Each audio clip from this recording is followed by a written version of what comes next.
Grant Reis, the CEO of DeepSync, a leading data and technology company in the marketing industry. Before DeepSync, Grant was a member of the executive leadership team at LiveRamp, where he continues serving as a strategic advisor. During this time at the company, he held several roles, including CEO of LiveRamp, B2B, as well as running the following businesses: data, marketplace, advanced TV, and most recently as the executive VP of emerging markets. Grant joined LiveRamp through the acquisition of Pacific Data Partners, a B2B data and technology company he co-founded. Prior to LiveRamp, Grant co-founded and served as board member and chief revenue officer of BlueKai. When Oracle acquired BlueKai in 2014, Grant co-launched the Oracle Data Cloud, a global business unit, and served as its vice president. Grant currently serves on the board of directors of Mountain and Rembrandt, is an active angel investor, and has provided advisory and operating support for his various investments in the technology sector for over 20 years. Welcome, Grant. So good to see you. Nice to see you too. I'm so glad we finally did this. I'm going to hit you with rapid fire. Okay. This is one of my favorites. Like, what's your favorite thing to eat at the movies? Popcorn. Buttered popcorn? And salt. Butter and salt. What's your biggest pet peeve? People making chewing noises when they eat. I knew you were going to say that. That's so freaking weird. I was like, it's probably just perfectly correlated, like the person eating the loud popcorn at the movie. It really creates a lot of problems for me, that the sound, if it's too close. 3 words that your friends would use to describe you. I know you've got a very tight group of friends and you hold on to your friends dearly. So how would they describe you? I would like to think that they would describe me as loyal, helpful, and generous. I would say I've known you for a long time, and I would say yes, yes, and yes. Thank you. Amen. Amen and amen. If you could be famous for something, which I know you wouldn't want, it's like your worst nightmare. But if you could be famous for something, what would it be? Probably something in the sciences, like maybe figure out a way to stop a bunch of problems that are clearly happening for the planet. That's so noble. I was more thinking you're going to be like Michael Jordan or something. Well, if you could do anything, like no, I'm literally like anything. Who wouldn't want to save the world if they could? Yes. If they could literally do anything. Yeah, that's true. So, like curing cancer or something. Anything in science, I think that would probably be helpful. It'd be helpful, and plus you get to be famous anyway for it. So yeah, good might as well. Yeah. Is there an app that you use daily that you can't live without? Other than communication apps like email, and I look at, this is funny, I look at food photos on Yelp a lot. Food photos? Yeah, from different restaurants. Oh God. Like, because you're trying to think about which restaurant to eat at, or it's just more like inspiration? Yeah. It's part of my restaurant due diligence, because, for example, a pizza, just seeing the description of pizza doesn't work. You have to see what it looks like. There's a lot of different. So Yelp has I don't even look. I'm the worst. Yeah, they have a lot. Most of the restaurants have lots of food photos that people upload. Okay. Well, this is good to know. What was the first concert that you ever went to or saw or remember? Bruce Springsteen in 5th grade. Oh, lucky. Yeah, at the Tacoma Dome. Is there a sport that is like the sport you most enjoy watching? Tennis, by far. Oh, I didn't know that. Yeah. Have you been to any of the Grand Slams? I have. I've been to the US Open a couple times. Those night matches are incredible. And my bucket list is to go see Wimbledon someday, and also the French Open. Okay, we're going to go. This actually gives it away that we've known each other for a very long time. We're both original Seattleites, like some of the very few. But we didn't know each other when we were little. Like, tell me about your earliest memories being from here. I grew up in Bellevue, and I describe it to people that aren't from Seattle as basically there was this mall in the middle of downtown Bellevue, and it was like every other mall in America with an Orange Julius and you just go in Pizza Haven and you just walk around. Like in the summer, your parents would drop you off, and you just walk around the mall and cruise around and go into all the really, really nice stores like J. Jacobs and look at clothes that you couldn't afford to buy. And I was in there selling the clothes, so we That's probably right. did meet. Totally, probably. I worked at Bell Square. I had to park in the distance where the employee lot. Yeah. That's And so then funny. it was that and going over to the Bellevue Athletic Club and swimming and playing tennis. So what were you into back then as far as sports? It was swimming and tennis? No, I was the worst swimmer ever. As a matter of fact, I tried out for the swim team and it was a pretty horrible experience. I was Is there such a thing as getting cut from the swim team? I'll tell you what happened. We were all lined up. It was an Olympic sized pool, the indoor pool, huge pool, and there's I don't know how many slots there are, tons of lanes. And I dove in, and when I got to the halfway part, right before I got to the halfway part where you turn around, I looked up and thought, "Oh, I'm smoking everybody. What a walk in the park!" And I barely even swim ever. And I got to the midsection, and I turned around and I looked up, and everyone was out of the pool already. Oh, that's like a traumatizing. So I got out, and there was no walking off the court. You had to finish. So I was probably like 10, and I got back, and my mom was there because everyone was there with their parents, and she just looked at me and said, "So swimming's not your thing. Let's go get some ice cream." On to the next. Let's go Yeah, get some. That's but so I alpine ski raced, and I played tennis. So those were kind of the two sports that I did the most. Yeah, I knew that you were like a baller skier, and it's just so cool when I see people that can ski like you. It's just Well, amazing. your body thanks you for not doing it, and your knees and back thank. So you're into the skiing. Were you into school? Were you a student? Like, did you qualify in your mind as a good student? I was a good student. That was important to me and probably more important to my parents. So getting good grades was not an option. Was not getting good grades wasn't an option, or I would get my car keys taken away. Yeah, it's all linked together, part of the Yeah. deal. Plus And the what about your parents? Where are they from, and what were some of their kind of values that are clear in your mind as far as what was important to them?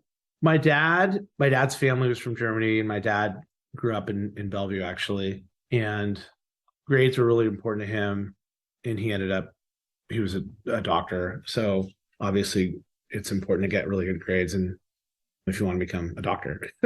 So that was always really, really important to him. And then my mom was born and raised in Paris, so she came over to the United States after she met my dad when he was just like backpacking around Europe, and they got introduced. And That's a cool story. I didn't know that. yeah, so her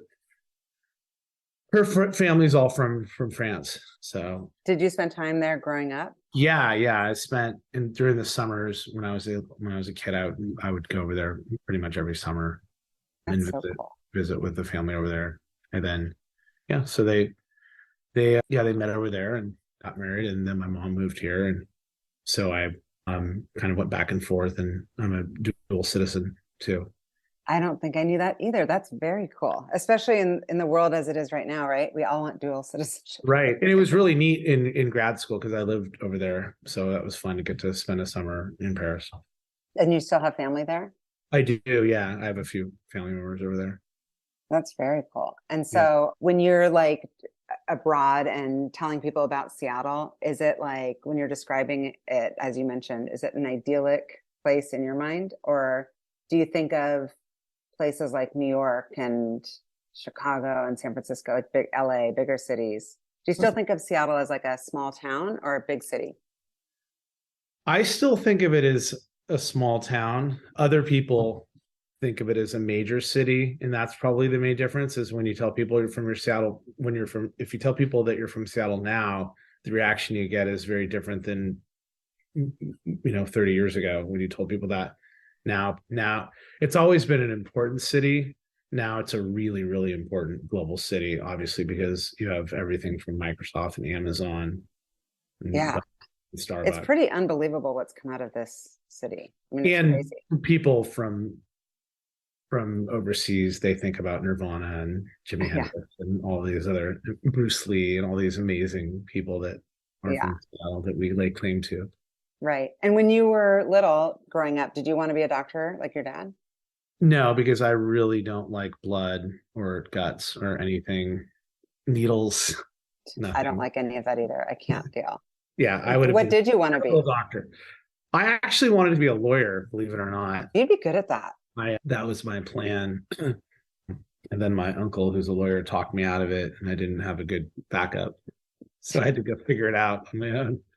So I know you went to UW. Like, was that 100% the plan all along? Like, this is where I want to go. I want to go in state, or how did that end up being the choice? Because that was the place where my parents would pay for me to go.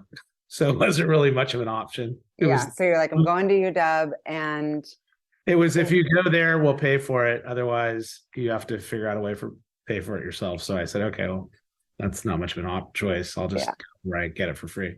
yeah, it's near impossible to get in now. It's unbelievable how competitive it's become. Yeah. And so when you went originally, were you planning on pursuing, like, ultimately going back to law school after college, or you had already Absolutely. decided? That was absolutely my plan, was to go be a lawyer. And I had it all planned out. I wanted to be a defense attorney for malpractice against doctors. I was just all ready to go.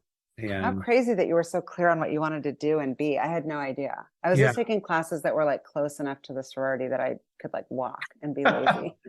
No, I was like, I what thought building is closest? I thought I had it all figured out. And then some things happened and I got discouraged from going, and Yeah. I decided that it wasn't for me. What did you end up studying instead? In undergrad, I studied psychology, Yeah. which wasn't super helpful when I graduated. If you're not going, it doesn't matter what you study if you're going to law school, because you just have to take the LSAT. Yeah. But if you want to go into business and you don't have a business degree, it can be a challenge to get that first job. And is that what you wanted to do? I know you went right into healthcare. Like, what did you think about, and how did your opportunities like open themselves to you? I really have always liked technology a lot. So I kind of figured, and that was right at the beginning of the internet. So I assumed that I would end up working in technology, and that was something that I was just personally passionate about. And so I kind of created an opportunity for myself in my first job, helping the company get set up with the internet and email and just all the basic technology stuff. And so that was my first I would say real job. And ironically, it was sort of technology and healthcare, which was what my passion, which was like a personal passion area for me, especially if I wasn't going to go to law school. And then once I went to grad school, I still kept looking around for companies that I thought were at the intersection of healthcare and technology, and there just weren't any that when I graduated, that I thought were interesting. And even the companies that were high flying healthcare internet companies, most of those companies went away because they had flawed business models. And how did you know what you were doing? Were you self-taught? And how did you go about getting the job? I mean, I basically just asked around, and anyone that would take a meeting with me, whether it was through a family or a friend, and anyone that I could get a meeting with, I would go try to get a meeting with. And ultimately, for that first job, which was a pretty junior job, was more just about finding some opportunities where I could add clear value and just say, here, like, what are some things that you need to have done? Okay, this, and this. Great, I'll do that. And so what was the this, and this? It was mainly taking a bunch of their data and helping them organize it so that they didn't have to rely on stacks and stacks of papers and fax machines and just, really wasteful, antiquated model. When they saw that they could, bring a bunch of this stuff online, a lot of their systems and process online. And I certainly wasn't creating that software. It was literally me going and, getting them access to applications that can make their business run a little bit better. So I wasn't developing anything for them. And how did you decide to go back to grad school? Is that a necessity? Did somebody say, like, this is important, or you felt like, I need to take a break? How did you make that decision? I felt like I could really benefit from grad school at that time in my life. They're, getting access to more education to supplement what I was already learning. And it also gave me access to incredible professors.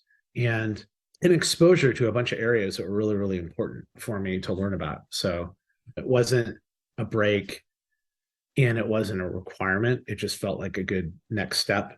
Hmm. And it, ironically, I ended up, not even, working in that area. I ended up just going straight into like data and advertising, but I don't regret it. Yeah. I mean, And because you worked in healthcare a little bit after, yeah, and then eventually decided I want to go into tech, exactly. like Yeah. pure tech. I just being a management consultant was not for me. Like sitting in Yeah. a windowless cube, Yeah. working like Some people that I talk 1,000 to, yeah. I think some people also, they feel like it's like I'm kind of dipping in and dipping out, but I want to like have an operating role within something I'm building for myself. Yeah. So, and I feel like just knowing your personality, I also kind of just think of you as an entrepreneur. I think some people are just meant to be an entrepreneur, like even if it wasn't a management consultant, I don't know if I could picture you in like working for someone else forever. I don't know. I think it ebbs and flows. I think it really depends on if you're, I talk to people all the time that are trying to figure out whether they should start a company or stay at their existing role. And I think a lot of it's situational. Like, Mm-hmm. are you at a point in your life where you can go do that? Or is there something that's you just feel such a A strong, pull. Yeah. yeah, a real pull to go solve a problem that you're like banging your head into every day or observing. Mm-hmm. But there are lots of roles inside big companies where you can go work with incredible people and solve really, really tough problems. I've worked at big companies too and had a lot of fun. So I think it Yeah. really is more, I mean, at the end of the day, are you surrounded by people that you want to be working with every day? Right. And if, And you feel inspired. yeah, and if you can feel inspired and get that from a big company, then and feel ownership over a problem that you're solving, then it can share a lot of those attributes that makes running your own company Yeah. fun. Tell me about 2008 when you started Blue Kai. You had two co-founders. How'd you come up with the idea? How'd you meet these guys? I was at a company in Seattle, in Bellevue, actually, that was in the advertising space, and I would get calls frequently from companies that just didn't want our software, didn't want to buy ads, didn't want to buy the software, and were struggling to find data online. And that was a really, really big problem because there was really no company that provided a clean, transparent marketplace for accessing data online separate from the media. If you were an advertiser or an agency, like an airline, for example, and you wanted to target people that were, shopping for plane tickets and you wanted to show them an ad outside of Google, then you would go to, one of 100 different companies and you'd buy their definition of what someone in market for travel was. And it could have been someone that read an article with the word travel on it or in it. And it might have had nothing to do with travel. And then there was a bunch of data that was being used improperly. And so my co-founder and I both were seeing this problem and we had worked together and we decided this is a problem that no one's solving. And we think that frankly, the data is more valuable than the media it runs on a lot of the time. Just like you might go buy, a ring and then you might buy a diamond separately and put the diamond in the ring. And, that diamond's pretty valuable. Often you could argue more valuable in the ring that it's in. And so we felt like the data was being improperly used and undervalued. And what was happening is it was keeping a lot of the really good data on the sidelines or locked out of the advertising industry. So he and I got together and decided we were going to start that company. And then we brought on a third guy named Alex, who was an incredible product guy. And that was how we started the company. And at that time, everybody thought we were nuts just because the economy was not in a good place. And no one in the digital advertising world was used to buying data by itself. Everyone was just used to buying ads that had data in it. And so it took a lot of meetings and explaining to people why understanding the data that you're buying is so important. And interestingly, in the offline world, that's been happening for decades. Like you might, if you want to send a mailer out to somebody whether you're Wells Fargo or a pizza place down the street, people are very, very focused on the data and who they're going to send a mailer to. And so we felt like that model was inevitably going to be the same model in digital advertising, and it eventually did become that model. So that is now obviously a critical part of how all advertisers advertise now online. Oh yeah, it's huge. You guys were the biggest and first movers in the space. And then what happened was a couple years in, we started to have some companies come to us, some really large global brands say, hey, we really like the data, but we have all of our own data and we don't know how to manage our own data properly. Can we use your underlying software to help us make sense of our own data? And we said, sure, we can do that. So that was when we launched our second product, which was a data platform that helped companies manage their own data. So basically at the end, we had a platform that helped companies manage their own data. And then we had a marketplace where they could enhance their own data with external data. What was the bigger part of the business, or the one that really like propelled the growth?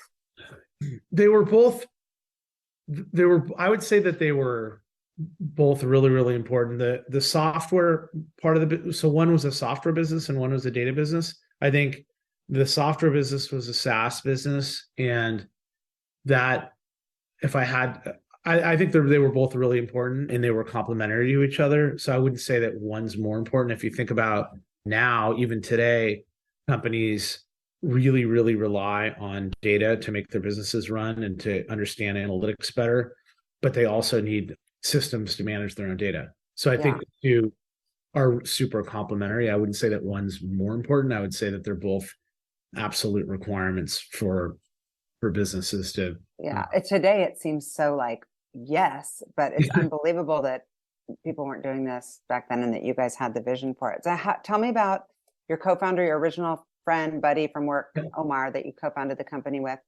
Did you kind of overthink that as far as like, well, what if we don't want the same things? And what if we don't, I guess, want to have the same end goal? Or what if we don't want to build the same thing? Like, what was your vetting process? Because I feel like the co-founder thing can get so complicated. It seems like it's just a great friendship and a great partnership. It is. I'm really thankful for having met him. We're still incredibly close. We talk practically every day.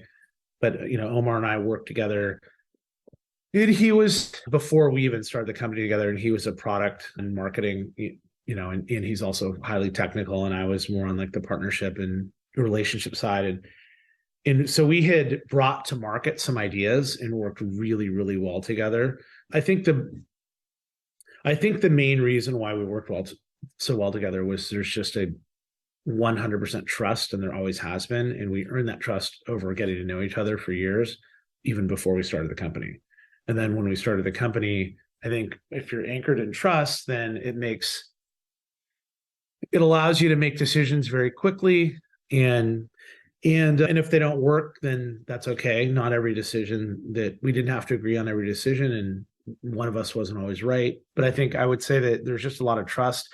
And on top of that, we had a very, very almost identical vision for we were both seeing this issue before we started the company, and we each independently saw the problem. So we both had observed the problem, and we both thought about the solution to the problem the same way. We both had the same vision for where we wanted to take the company, and it was all on a real platform of trust between us.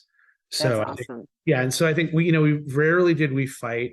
I think from a co-founder perspective, it's really hard to predict that sort of thing. But right. You can't tell. How did you fund the business? We were pretty lucky because the area that we were interested in, the problem that we were interested in solving wasn't a huge problem there, but there were investors like Chris Moore from Redpoint who believed. He had funded this company, Right Media, that was the very first media exchange. And so he was convinced that the next big idea would be a data exchange for digital advertising. And so, and serendipitously, he also knew who Omar was, and was trying to recruit Omar to go be a CEO of a Redpoint company. And so when we went to him and said, hey, we have this idea for a data exchange, he was like, I've been waiting for this. So it was pretty fortunate alignment of the stars. Yeah, So Redpoint, we didn't do a seed round or anything like that. We just went straight into the Series A, and it was in Redpoint's a fantastic firm, and Chris was an amazing partner and super involved from the very beginning in helping us with that's great. recruiting and all parts of the business. So I think we were fortunate in that we had really good financial backing right from the beginning. So we didn't have to spend much time, out running around, wasting time talking to 100 venture firms. Yeah. So what was the business model? How did the company make money? So we created an auction marketplace for data. So we went to companies that had really, really good data that were, it might not be their primary business model, but they were either they didn't know how to monetize their data, or it was being monetized without their knowledge unfairly. So we said, hey, we can help you put your data in this marketplace and make sure that it's super transparent on what people are able to get and how they're able to use it. And we created a registry, so there was clear opt-out and privacy already built in the day we launched it. And so it was able to attract companies that had really, really good data that were worried about participating in the digital advertising system. So it was the first, I would say, set of guardrails that went around data usage, digital advertising, because it was sort of the Wild West before that. And so we put some process in place that allowed companies that were sitting on incredible data assets to get to participate in this economy on their own terms. So it was an auction place. And then the other side of the business, the SaaS. That was basically just software that companies would license. And that was that part of this is a software business, obviously, because it's their own data. So we're not going to sell them their own data. So we would license them software to help manage all of their data. And then if they want to license more data, they could do that. And at what point did you and Omar and your team kind of come together and say, like, or was it organic to define your culture, your vision, your values, all of that part? And how did that play into your recruiting strategy? Great question. We tried to, for the first 50 or so people, be super involved in every hire, regardless of whether it was an engineering hire or a sales hire or product hire or HR, finance. We really tried to either have Omar or me interview every single person. And that was one piece. And then we relied heavily on referrals, people that had worked with other people, just because it's so hard to tell on paper. But when you have someone that says, hey, I've worked with this person, she's great, we work together at XYZ company. So I would say those two pieces were pretty important. Everyone tries to define culture, but I would say that you end up, you try to get as much as you can right. And we, like every other company, made some hiring mistakes along the way, that smart people, actually really like smart people that weren't culturally a fit. Luckily, we didn't make too many of those, but every time that happened, I would remember that. And so I think at the end, it was a good market, a good job market, and there were a lot of talented people out there. And so the final filter, I think, that we settled on was we just didn't want to hire any jerks. So we didn't care how accomplished someone was. If we got the sense that the person was arrogant and going to, not help the company be better culturally, then we wouldn't hire them. And that's much easier said than done, because we had to pass on some super, super talented people. We just got a bad sense. It's amazing how many people say, like, our one thing is, that they usually say assholes. It seems like that's the word people use, but no assholes. And I'm like, if I could crack the code on, you can have a gut reaction, right? Like, to me, I think it's important, especially at the higher levels, take somebody out to a restaurant, like, just see how they treat human beings, like the basics of like everything our parents taught us in kindergarten, like make eye contact, like please and thank you. Totally. And on all levels. I remember, interviewing, people like CFOs, and I was shocked that I was both relieved and shocked. Relieved that some of the people just made it so easy for me to tell. and shocked that they didn't try to hide it more. Right. You're like, at least be on your best behavior. We're on a first date. Like, Hey, shouldn't if you're this, just shouldn't gonna this show up later? it's super easy for me to Right. pass. Yeah, Uh, completely. Yeah. yeah. Well, you guys ultimately sold the company, to Yeah. Oracle. Was that something you like put yourself out to the market, or they approached you? And how did that whole thing go down? It's so funny because we had other companies interested in acquiring the company all the way back to the very beginning, and we'd always said no. And as a matter of fact, Omar and I had just decided we're going to keep focused and try to go public. And we had hired Morgan Stanley, and they were giving us a bunch of guidance around here's what you need to do for the year before you can file, and here are the milestones and blah, blah, blah. And so had just decided we were heads down, not going to get distracted, not going to take any of those types of calls. And then in the course of about a week, Oracle and a few other companies all just independently pinged us. And I don't know what was in the water, but it all happened at the same time. And it was compelling enough where we just called Morgan Stanley back and said, we think we may need to bring some of these offers to the board and have a discussion about them. And so we ended up, that sort of kicked off a process, and it ended up going down a path I don't think either of us expected, certainly not then. And, but it ended up being a great outcome for everybody. And who was guiding you personally through all this? Because as CEO, a lot of this rests on your shoulders, and you're the business guy. And it sounds like Omar was the product and marketing guy, and the third co-founder was like tech engineering. No, Omar was the CEO, and he was the CEO, and you were. Yeah, and I was the chief revenue officer. So that's right. Yeah, I knew that's right. I knew you were chief revenue officer. So who was up in those meetings, and like, how are you guys? Like, how do we know what we're doing? It's a big deal. Yeah, we had, Omar and Alex and I think we're all in agreement that it was the right decision to at least explore that, those acquisition discussions. And then, our investors were super, super supportive. So I would say they gave us incredible support. A lot of investors wouldn't.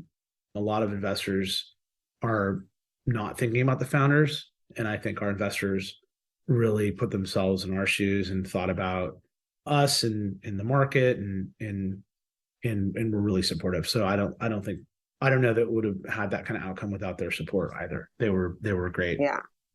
It sounds like there was like, I don't know if it's just like not a fairy tale situation, but it sounds like you were just at the end of the day, if I had to kind of summarize your experience there, it was about the people. Like you just were surrounded by really amazing human beings. Obviously, great idea, great timing, all of it lined up. But your instincts around people served you well. Like your gut on that part, I think you and Omar and your team has been great.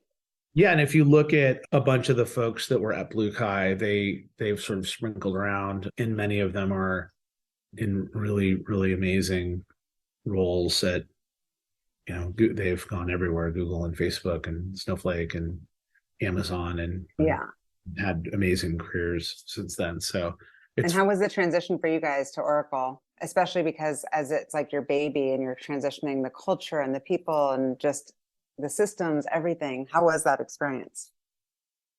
It was a pretty big change, obviously, to go from being a relatively small company to being part of Oracle. They were really welcoming. This was their first.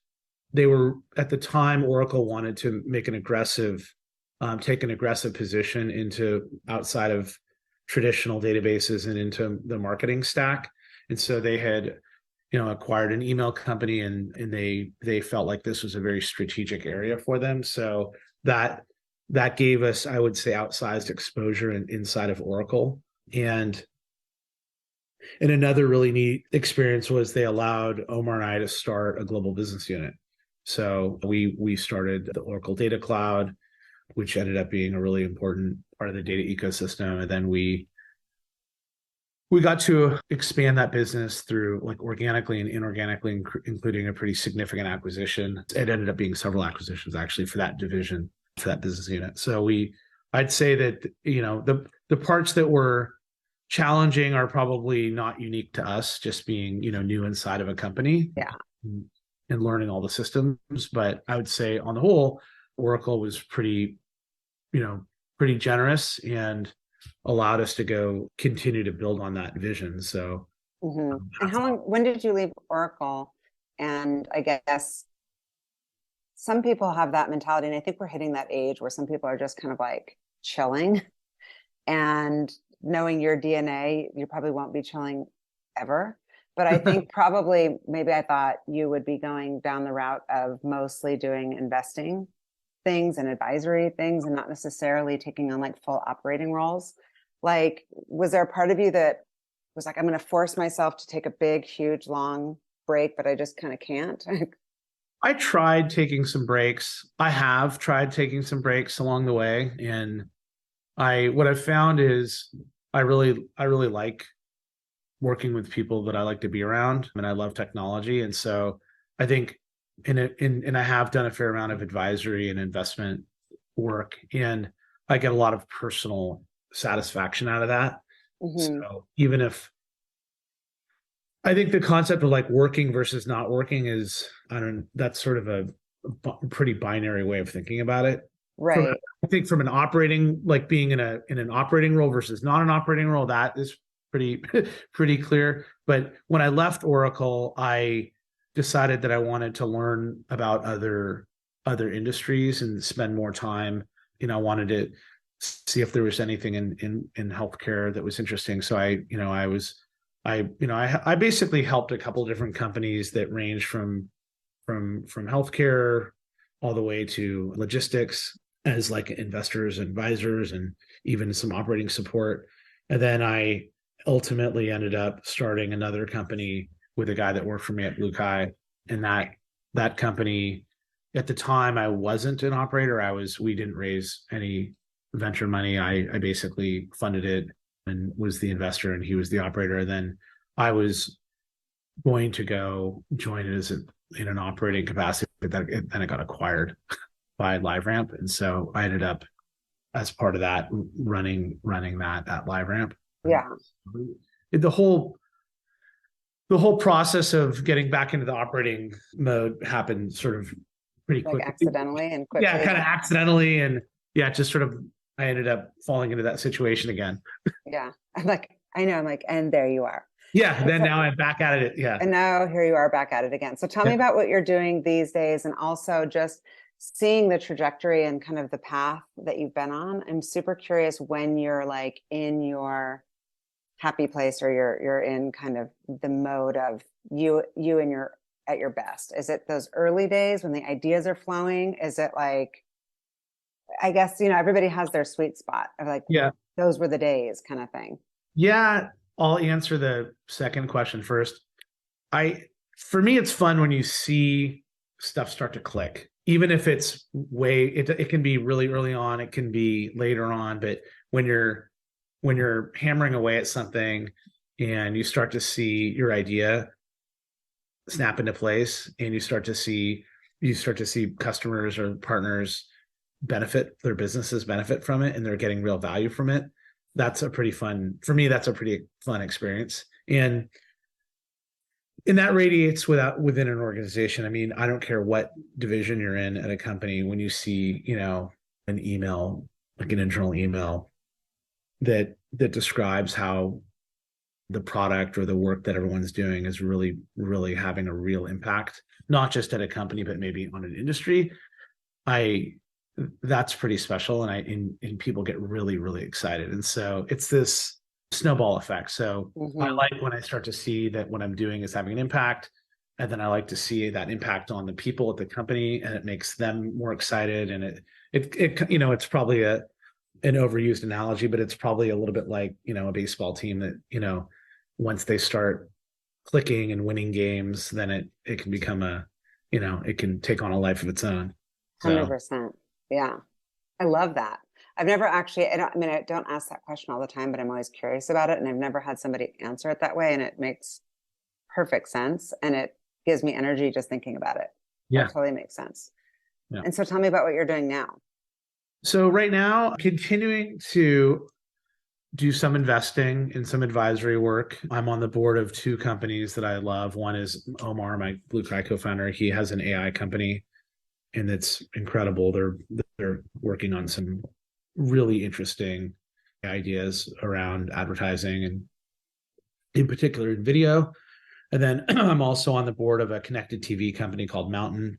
It's a little bit like a little bit like AdWords for connected TV. So it's performance marketing. And that company is really, they're both amazing founders. And I love working with them, and I love their teams, and I love the problems they're solving. So I'm doing that. And then I recently invested in a data company and became CEO of that last year. And that's been a lot of fun. So it's a data company that's been around for a while, but pretty under the radar. They never raised any money, and they weren't really doing a lot in digital or cloud, but they have incredible assets and people and data. And so I'm helping them expand into digital in the cloud. And I think that'll be a pretty interesting company to watch too. What does the company do exactly? I mean, I read about it, and it sounds like a very cool company, by the way. Yeah, so the company has a couple different components. So there's a data piece where they have incredible data at the business and household level. So that if people want to reach their customers, they can reach them in a clean and transparent way. It's in the data space, no big surprise that I've been in. It's like data, schmata.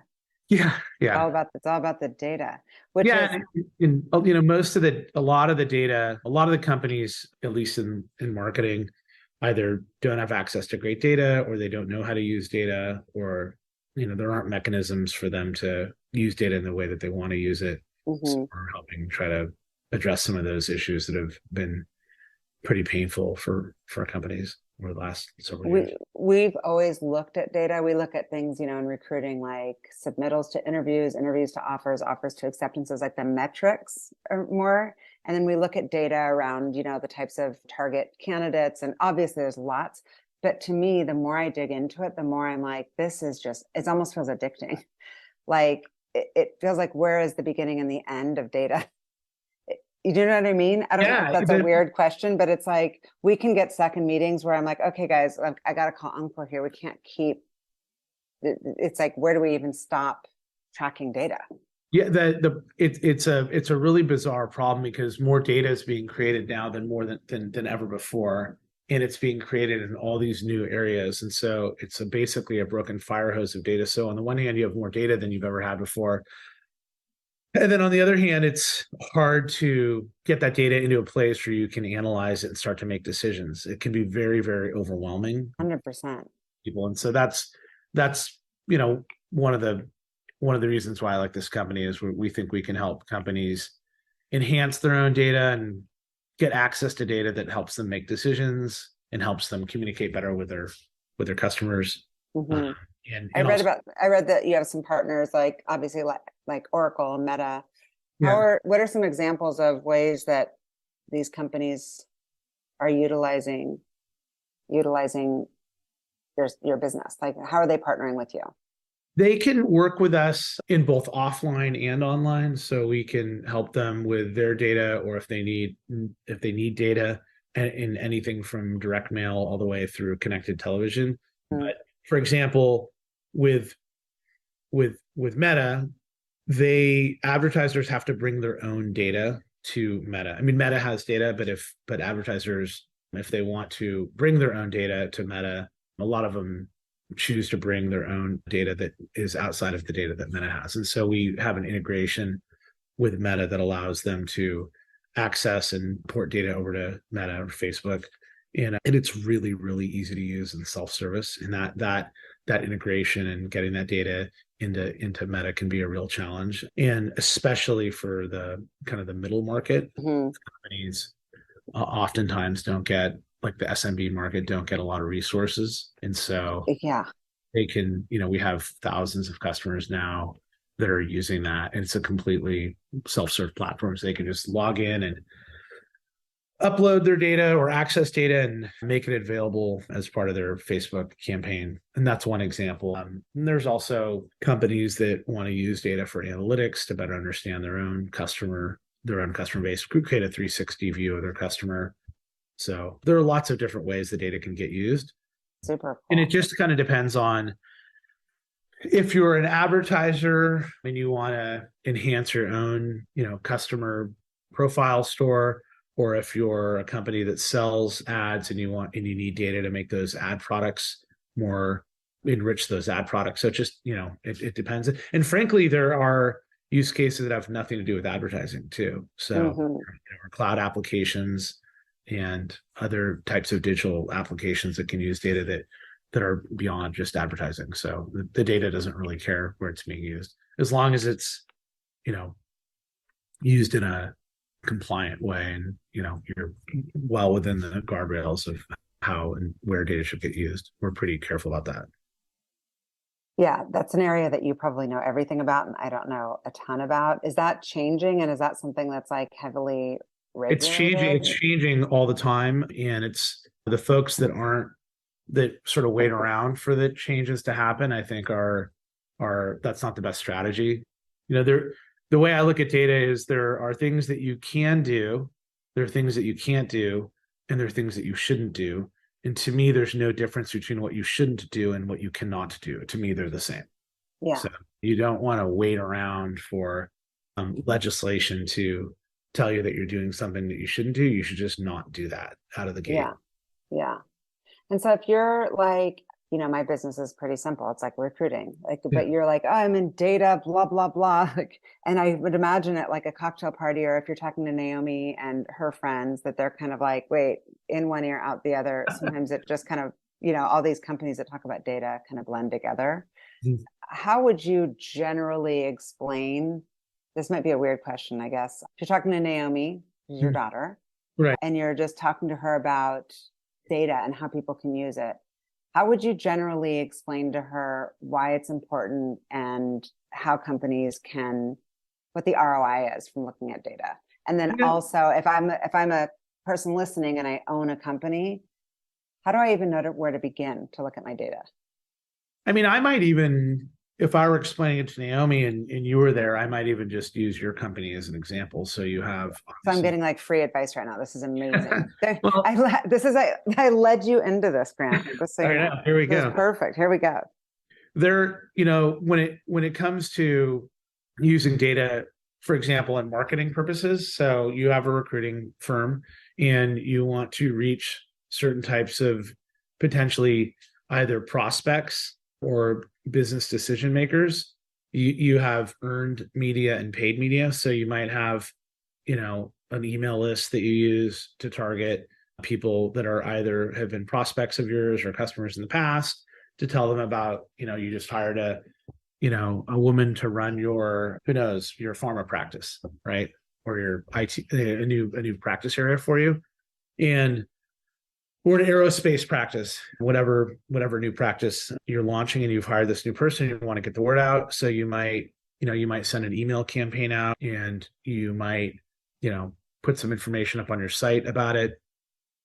But then you might also want to do some paid media, and that could be everything from really targeted, you might have a cocktail party and you want to send out really nice invitations to certain businesses and within a certain region.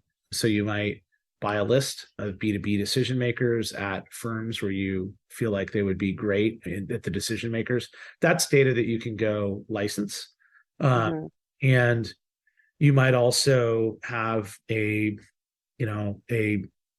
seminar online to talk about the importance of hiring and learning and your approach in certain areas, especially, for example, like in aerospace or whatever new area you're launching. And you might have a webinar. And so you might have in addition to an email, you might do a targeted online campaign where you want to reach those same people or different people. And that's all data that you can go get. And that's not necessarily easy data to get. There are different places where you can get access to that type of data, ours being one of them. So those are just some examples. Does that make sense? Yeah. Totally. So that's from the perspective of marketing, Yeah. but people are using data for like literally everything. And so Yeah. as it's being regulated, and if I want to understand how it's being regulated, where do I look? How do I understand it? What should I be reading about? Another example, and I'll get to that in a second. Another example would be in like a non-marketing use cases. You might have two giant companies. You might have like a Costco or a Walmart, and they may, they partner with Unilever, and they may want to share data with each other, and they might each put data into a clean room, and that data needs to be clean, and then maybe it gets merged inside that clean room for joint marketing purposes, so that they could they can do some stuff together. So there would be whole hygiene and enhancement of the data outside of any kind of marketing related use case or for analytics. And so they might need a system for merging that data and performing hygiene on that data, enhancing that data. So those are other examples. Yeah. Yeah, that makes sense. Okay, switching gears, because otherwise I'm going to talk to you all day long. How are you feeling just generally about the economy and investing and opportunities right now in the tech space? I think from me, I'm concerned about the economy. I'm pretty concerned about the economy, and I don't have a crystal ball, but I would imagine that we had a really, really good run over a decade of crazy growth. So I'm not surprised that it's corrected itself. The question is how long. You'll have to have one of your economist friends come on and tell us how long that'll be. But I would be shocked if that doesn't continue at least for the next 18 months or 24 months. But I think that I'm hopeful that the public markets, the IPO market, will start to open up again.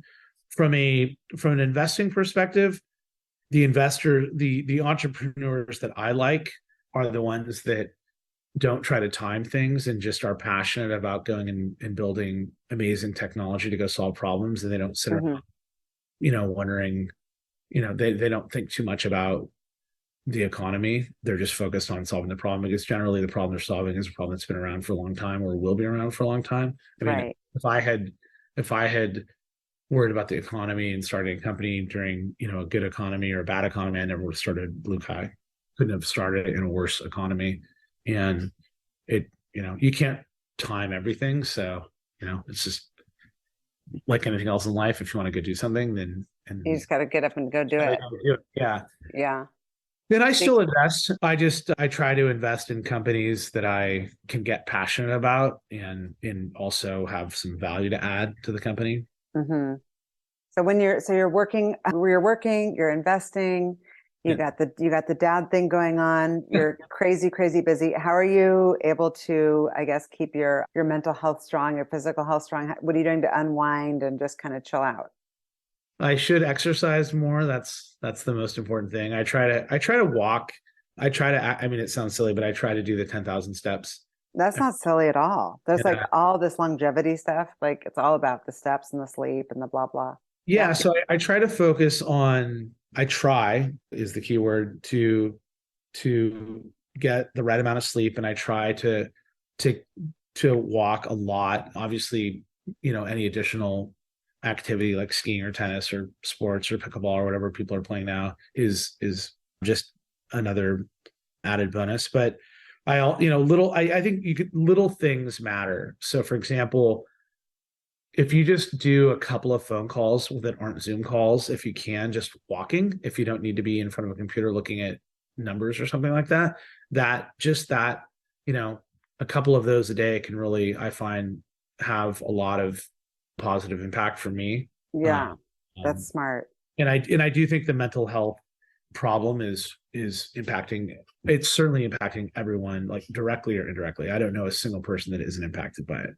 And I agree. It comes up all the time in conversations. And yeah, I mean, the numbers, the statistics show everybody's more stressed, more anxious. I mean, the pandemic didn't help, and just the world and where we are is like crazy town.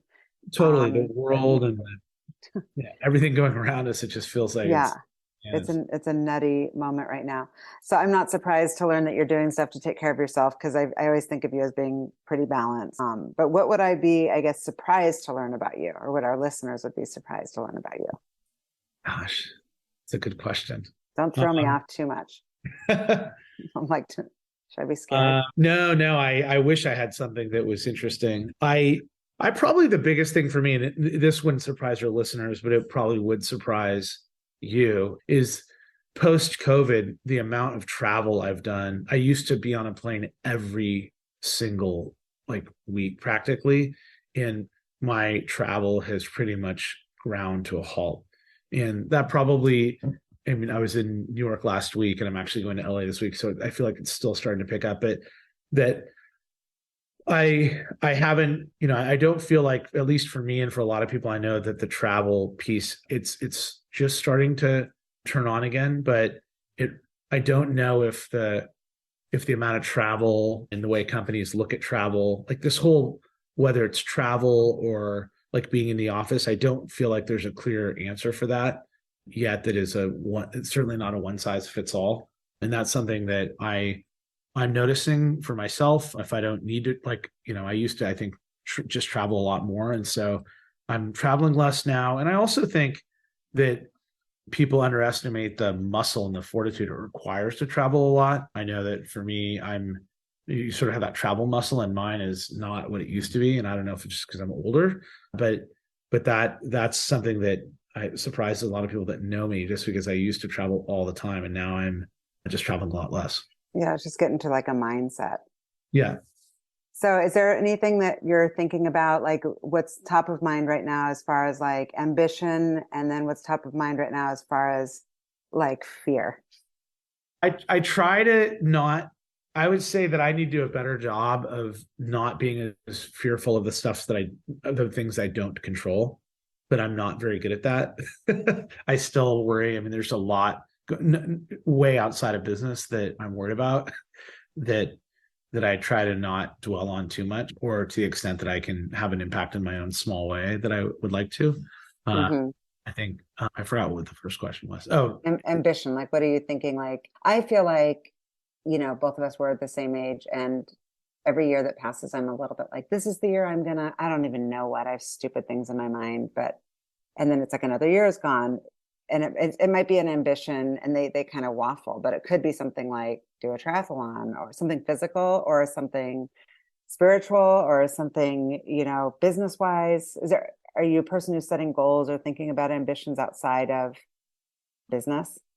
yeah, I definitely want to spend more time doing some of the things that I enjoy personally doing. So, for example, we talked a little bit about, I think, bucket list, like going to Wimbledon or going to the French Open. Yes. Like, I would love to spend, I would love to go, go watch Wimbledon and go watch the French Open, and, go watch the Hahnenkamm in Switzerland. And just, there are a bunch of events that would be great for the family to go see, and just a lot of fun in different parts of the world. That's one thing that each year that ticks off, I sort of say, oh, the next year I'm Yeah. going to. Yes, 100%. So I need to do that, and then also just try to remember to stay healthy and do. I think we can. I mean, most people can do more. I'm certainly in that category. I can always be doing a lot more to help with my wellness and my health, and that obviously translates to your mental health to some extent too. So I'd like to start getting a little bit more of a routine and really just focusing on that. But I think I do an okay job, but I could do a lot better. It's so hard. I've been saying for years, like, okay, I'm going to start meditating. I even have like things that go off that say time to Totally. meditate. I hit delete, and I start I checking my know, email. I know. Well, It's we're getting insane. older, and people, unfortunately, we're at that age now where you start to see people Getting getting sick. sick, or yeah, I So know. it's much easier to, the best way to deal with a problem is to avoid the problem in the first place. Yeah, I'll start to be your accountability person. I'll text you random things like, let's Thank you. go, time to Yes. meditate. Totally. No, I'm 100% with you. Okay, my final question for you. Okay. You've given me so much time. I'm so grateful. Is what fuels you? People, being around people that inspire me. That's probably the number one. My daughter inspires me definitely people by far.